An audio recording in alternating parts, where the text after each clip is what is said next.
Adebowale Adedokun. Please, a round of applause. And the last person is Charlotte Edwards from France 24. Is she in the audience with us, please? A round of applause for them. Let's hope Charlotte joins us, because this one is now a very male-centered panel.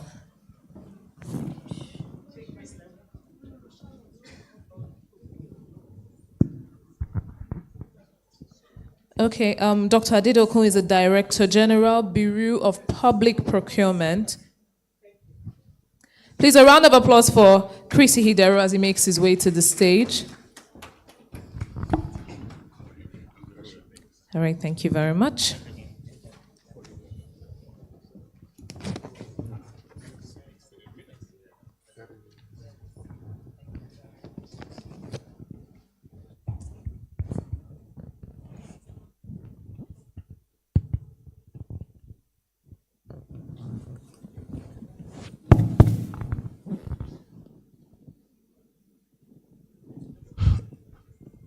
Okay, good afternoon, and it's a pleasure being here.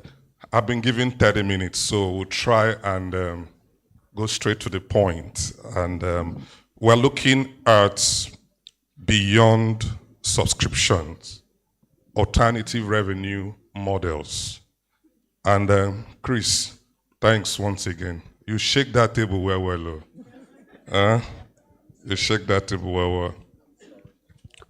Just to give us a bit of a background, as the digital economy grows, subscriptions alone can't sustain the creative ecosystem. We need to explore micropayments, direct-to-fan engagement, brand content, and other emerging monetization models, especially for creators within the ecosystem. So, I'll just throw the first general question and ask us to please comment. Africa's digital economy is evolving fast, yet revenue models lag behind. In your view, what are the biggest gaps preventing creators and platforms from fully monetizing digital audience? I'm throwing the question open. Who is going to bear the cow? Hello? Okay, good. I'll go first. Please just your name so that at least they can put in name. So Yinka Adebayo is the name, Group Executive Director for Omnicom Media Group, West and Central Africa. So, well, I think for me, really, it boils down to, I think we are yet to fully understand the kind of audience we are dealing with. And until we understand the audience, these are different set of audience compared to what we have in the 80s and 90s. These audience are not only demanding, they are very, very discerning. And more importantly, they are very radical. They know what they want, they know where they want it, they know when they want it, and we want you to even give it to them, even with the proof of delivery. We call them the Sokorosoke generation. If they are the Sokorosoke generation, that means they are clear. Two things can happen. Is it that you give them what they want, they gravitate towards you, or you give them what they don't want, they abandon you and move to where it is. Thank you so much. All right. Good afternoon, everyone. My name is Yinka Ijabi. I'm the acting group head for marketing and corporate communications at First Bank, Nigeria Limited. I take a look at it and say one of the causes of the gap will probably be finding the right payment systems and platforms. If you give a person content or give them something that they love, people are willing and ready to pay for what they consume. What we still have is almost like a one size fits all. Whether you like it or not, you watch the content. Some content you watch and go back. Some you don't watch. Some you just abandon. And that's what tracks up the numbers. Numbers, it's a numbers game. If a lot of people are watching what you've got, then you get paid a lot. Now, if you give them content that they can choose to pay for or not. So, for instance, in other climes, you can choose that you want to watch, say, a special, watch a football match, but not watch the entire thing that's being provided. Well, if I can choose that and decide to pay, I can decide to pay a premium for something I love and choose to abandon something that I don't want. That for me is the problem. If you can find those digitalization opportunities that allows me to pay for exactly what I want, and people need something. There's nobody, almost nobody, who's not on their phone multiple hours in a day. What are they watching?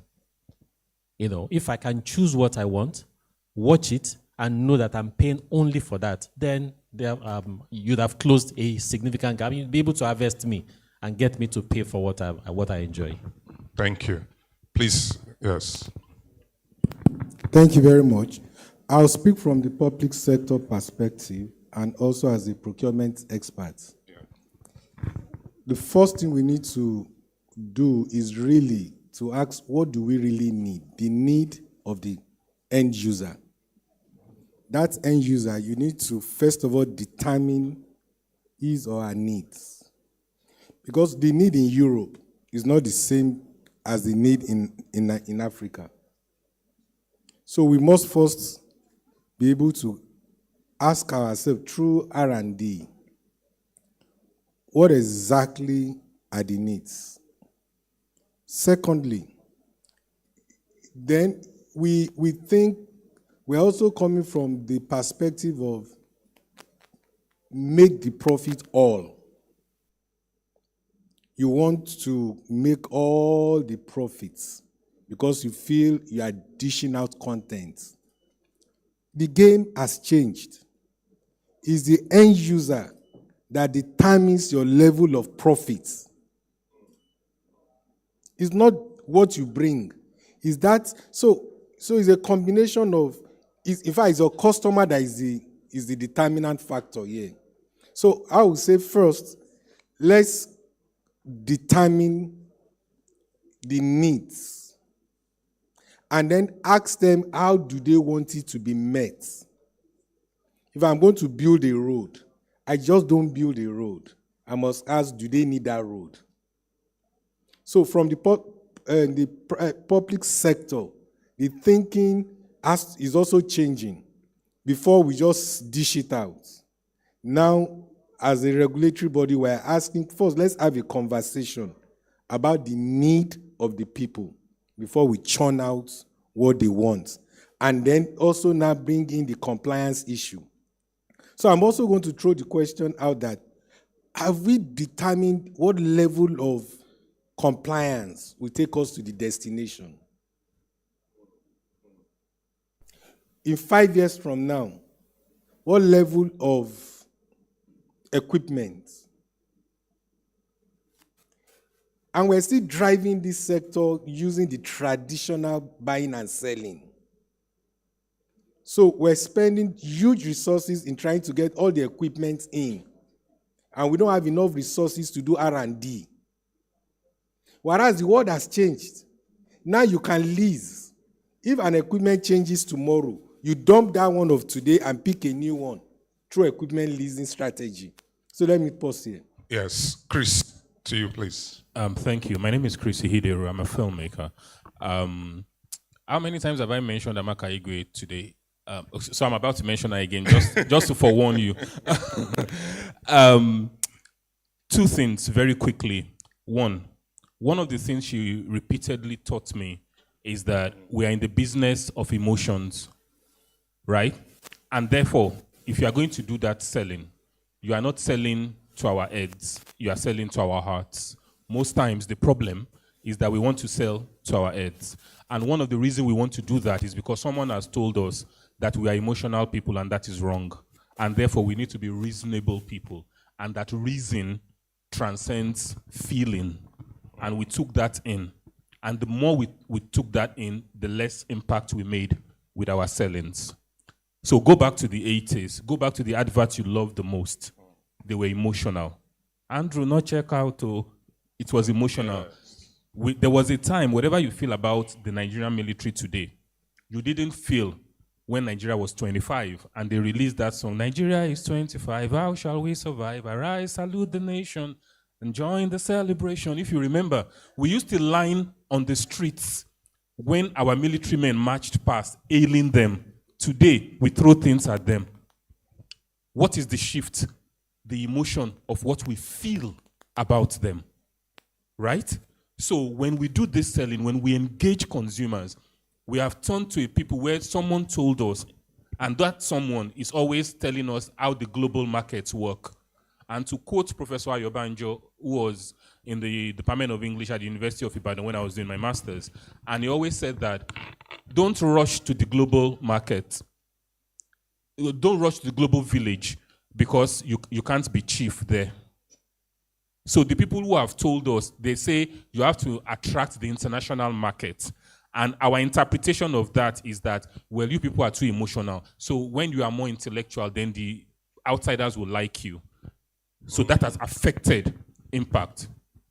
The second thing is the market has changed. You, the seller, you are not the sole beneficiary of the money made. Now, you are going to have to share that money with the people that are consuming. So, quick example would be TikTok. People now go to TikTok, not just to put content there, but to make money. The driver is not, oh, I want to show the world who I am. No. The driver becomes, I want to show the world who I am so I can get paid.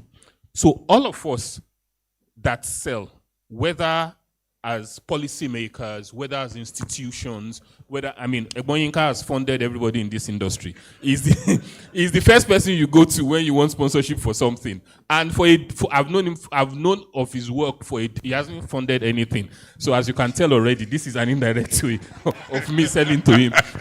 He hasn't funded me, but he has funded every person that I know. TA, my guy, he's done that. But you see, when he now takes that money and gives Bovi to do a show, Bovi will sell tickets for people to come and consume his comedy, Abi. That day is gone. Now, those who are going to go to Bovi's comedy events, they are going to go with their own videographer. So they can also record their own content at Bovi's events so they can put it on Twitter and get paid. So if you are a content producer now, or if you are a platform and you are not factoring in the fact that those you are selling to are also selling to you. So as you are selling, so are you buying. Huh?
Why? Now, that selling has ensured that they are obscure. And life has now passed them by. Right? Okay, so that is the living dead. Yes. Let's now talk about the ones that are dying. Subscription is the one that is dying. Because you ask me to subscribe to your platform, be it cable, direct to home, call it whatever. And then once I have subscribed, you determine what I see. I am at your mercy. Whatever you show me is what I see. If you do not show it, I don't see it, but I have paid you this money. I have no say in what you make. Yes. You make assumptions about what I like to consume. So if I like telenovelas and your African magic, then you make a 260 episode telenovelas. And because you believe I like it so much, then you now make 5 of it. And I pay you a subscription. If you are African AIT, you don't make any because I don't subscribe to you and you are free to air, right? The subscription model holds the power over the consumer to determine the consumer's likes and taste and all. That model is dying because now we now have multiple platforms, so we now have to subscribe to this, and this so that you can consume something.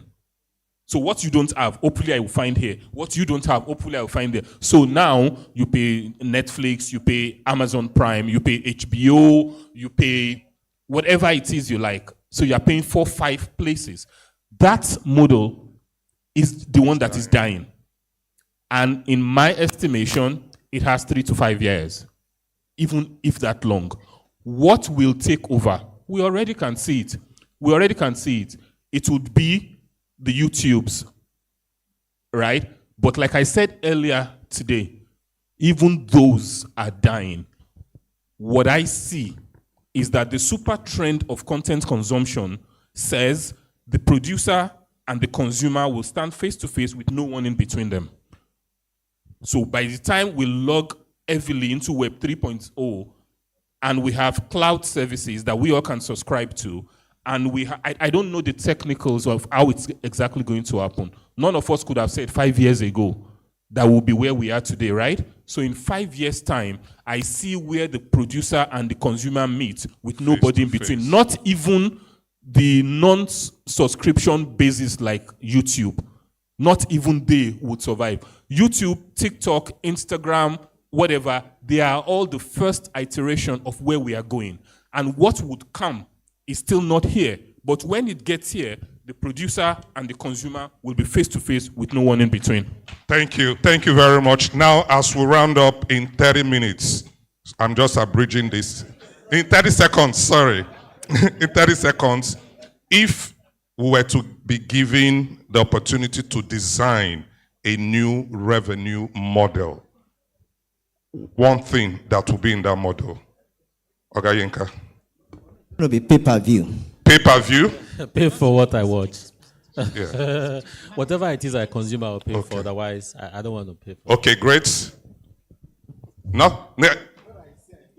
What you see, you pay for. Oga Chris. I determine what I want to consume. I pause when I don't want. I resume when I want. I hold my power. Thank you. Then, before we go, Yinka Ijabi has a presentation. So please just speak to us. They say you have a presentation? No. It's not. No, don't worry. It's not one that we can run. Can we run it? They say you can go ahead. That's fine. Oh, okay. All right. Just to take it, I understand it's just going to take 3 minutes to round up this session because it's part of this session. Yeah, so just go ahead and give us what you have. Have you got the slides? Yes, it's like that cube, right? Is it cube? Okay, then you can go. Okay. Well, I can't see the slides. I need to see the slides. Okay.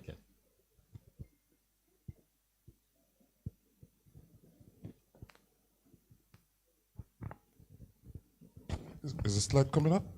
Okay. Please, just apologies, please. We're trying to.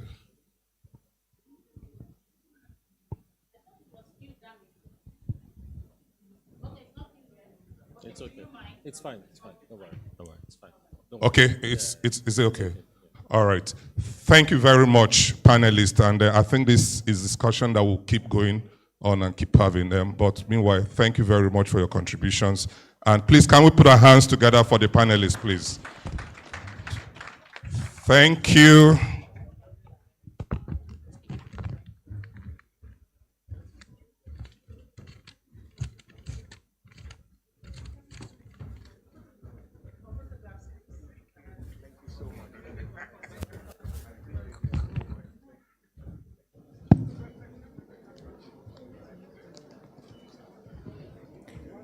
Thank you very much to our panelists and our moderator. Please, another round of applause for them as we quickly move to the next session, which is going to be on co-production and IP negotiation. And to moderate this session, we have Jibe Ologe. She is a broadcast practitioner and industry innovator, CEO and director, Managing Director, R. Wells Group. She is going to be the moderator for this session. Please, a round of applause for her. As she makes her way to the stage, we also have Emeka Osai. He is an actor, filmmaker. We have Dami Donson and Abdul Karim Mohammed. And the last person on our panel today is Godwin Nzekwe. Please, a round of applause for them as they make their way to the stage.